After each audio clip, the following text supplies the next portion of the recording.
आज की video special होने वाली है क्योंकि आज मेरी आपी आई हुई थी और उसके साथ मेरी भांजी थी जिन्होंने MBBS करके फ्री हो गई थी और अब एक हॉस्पिटल में जॉब कर रही थी और फर्स्ट टाइम काफ़ी टाइम के बाद वो मेरे घर आ रही थी। तो मैंने कुछ स्पेशल बनाना है। अस्सलाम वालेकुम एवरीवन, आई होप कि आप सब खैरियत से होंगे। अल्हम्दुलिल्लाह मैं भी खैरियत से हूँ। आपने अगर मेरी वीडियोस पहले की देखी हैं तो आपने देखा होगा कि मैंने ये ईद के टाइम कबाब बना के रखे हुए थे, जस्ट इसी टाइम के लिए कि जब मेरे कोई गेस्ट आएंगे तो मैं इंस्टेंट इनको बना लूँगी और मेरा टाइम भी बच जाएगा और मैं गपशप भी खूब लगा लूँगी। तो ये मेरे पास कबाब बने हुए थे, उसके साथ मेरे पास कोफ्ते बने पड़े थे और ये भांजी की फरमाइश पे ही मैं ये कोफ्ते बना रही थी क्योंकि भांजी कह रही थी कि आंटी आपने मेरे पास बैठना है, खूब गपशप करनी है और आपने खाना बिल्कुल जल्दी जल्दी बनाना है और खाने की ज़रूरत नहीं है। कुछ मैंने बाहर से ऑर्डर कर लिया था और साथ में मेरे पास ये कोफ्ते पड़े थे, वो मैंने फटाफट बना लिए।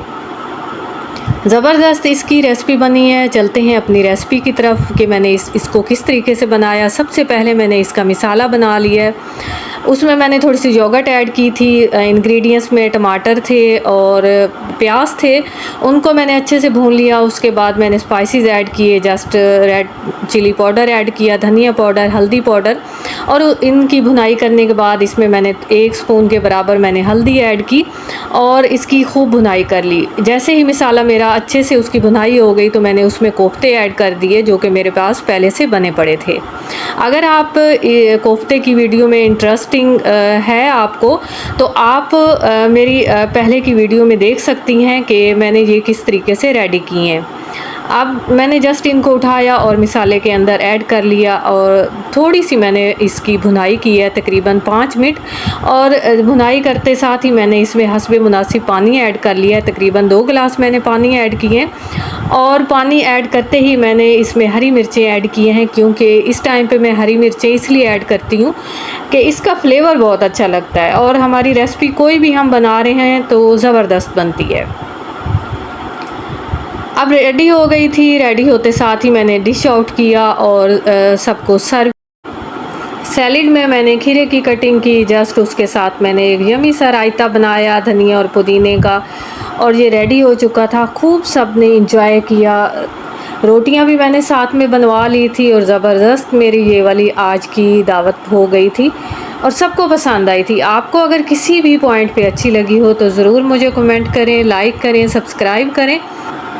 बस जस्ट मैंने थोड़े से क्लिप्स ही आपके साथ शेयर किए हैं क्योंकि उस वक्त टाइम बिल्कुल नहीं था। डिज़र्ट्स में मैंने खीर बनाई थी जिसकी वीडियो मेरे से स्किप हो गई है और उसके साथ मैंने ये मेरे पास वाटरमेलन पड़ा था, उसको मैंने पहले रेफ्रिजरेटर में खूब अच्छे तरीके से ठंडा किया और उसके बाद सब में सर्व किया। क्योंकि आजकल गर्मी का सीज़न है और वाटरमेलन सबको अच्छा लगता है, जब घर में आता है तो खूब इंजॉय करते हैं सब। और जब बहनों की दावत हो तो आप सब मेरी बहनें खूब इस बात को समझ रही होंगी कि खाने से ज़्यादा हमने गपशप करनी होती है, तो खूब हमने गपशप की, इंजॉय किया, इतना मज़ा आया। क्योंकि वाटरमेलन काफ़ी ज़्यादा था, जो मेरे पास बच गया था उसको मैंने रैप करके रख लिया था। इस तरीके से जब इसको रैप करके रख देते हैं तो ये बिल्कुल फ्रेश पड़ा रहता है और जब इसको उठा के सर्व करते हैं तो आप यकीन जानें कि ये बिल्कुल ऐसे लगता है कि अभी के अभी हमने खेत से लिया है और ठंडा करके हम इसको एंजॉय कर रहे हैं। तो आप जब भी इसको वाटरमेलन को रखा करें, इसको रैप करके रख लिया करें, इससे हमारा स्टमक भी अच्छा रहता है। और अगर आप चाहती हैं कि आप इस शदीद गर्मी से बच जाएं तो वाटरमेलन को ज़रूर अपनी डाइट में शामिल करें।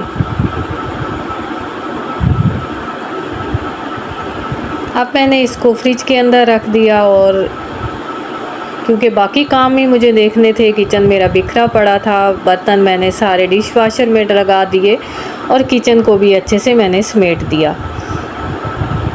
इस तरीके से मैं जब सुबह के टाइम नाश्ते के लिए किचन में आऊँगी तो मेरा किचन बड़ा नीट क्लीन होगा और वाटरमेलन अगर कोई बच्चे कहेंगे तो मैं उनको सर्व कर दूँगी।